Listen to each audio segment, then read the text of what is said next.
Hey guys, it's Marie from netsavvymama.com and we're at day 25 of the 90-day video challenge. It's Sunday afternoon here in Sydney, Australia, and it's been raining all day. I hope that you're well and that it's nice and sunny where you are. What I want to share with you guys today is something that I actually haven't shared with too many people at all, and that's my husband is now working with me in my business. Now, this has only happened recently, so in the last few months, husband's always had a corporate job, so he's been employed and his job was paying him reasonably well, but it wasn't until he actually saw how well my online business was going that he realized and decided that you don't have to be chained to a desk or be working for the man to achieve financial and time freedom. So yeah, he took the leap and now we're working together. Now him and we are the perfect example of opposites attract. So as you can imagine, it didn't go as smoothly in the beginning, but I'm happy to say that things are working really well for us now. So what I wanted to share with you guys today is definitely dedicated to anybody who might be thinking about working with their spouse or partner, or perhaps if you're already working with your spouse or partner. These tips are intended to just help you keep your relationship as harmonious as possible, to keep you both at your best and to keep the peace where possible.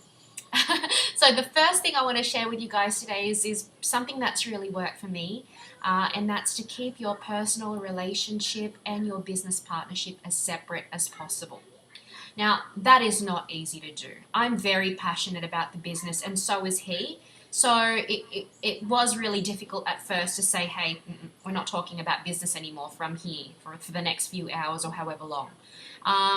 But what tends to happen is when you jumble your relationships and you basically act like a couple when you're trying to work in your business, emotions tend to get involved and tend to get really distracting.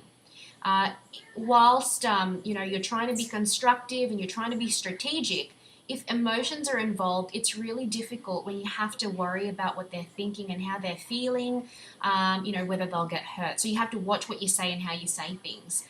If you keep your relationship separate, you'll still have that respect, but you see them in a different light as a business partner. And that'll help to keep things running really smoothly without letting emotions get in the way. So that's the first tip that I've got for you guys. The second tip is to clearly define your roles in your business. I don't know if I mentioned this in the beginning, but he actually promotes a completely different, my husband that is, promotes a completely different set of product and services to what I promote. So he's got his own brand, I've got my own brand. So he runs his ship, I run mine, and I make decisions when it comes to the stuff that I do in my business, and same with him.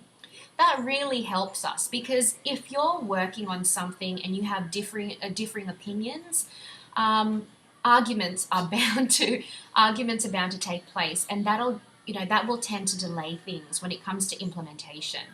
By keeping each thing separate and by having one person in charge of specific things in the business, one person makes the ultimate decision, and that means getting things done.